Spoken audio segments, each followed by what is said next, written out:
ሰው አላችሁ ሲጨንቃችሁ የምታማክሩት፣ ሲቸግራችሁ የምትጠይቁት፣ የልብ ይብላችሁ ሁሉን ነገር የምታማክሩት የሚረዳችሁ ሰው አላችሁ? ስትጠፉ የሚፈልጋችሁ የሚደውልላችሁ ሰው አላችሁ?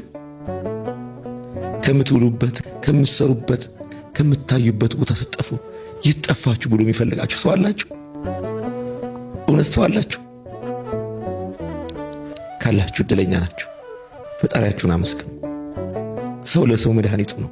በዚህ ሰዓት እናንተ ስትለብሱ አይኑ የሚቀላ ሲያምርባችሁ የማይወድ በስራችሁ ከፍ ስትሉ ነፍስና ስጋው የሚላቀቅ ሰው ባለበት ሰዓት እውነት ሰው ካላችሁ እድለኛ ናችሁ። ፈጣሪያችሁን ከፍ ብላችሁ አመስግኑ። ሰው ያላችሁ እድለኛ ናችሁ።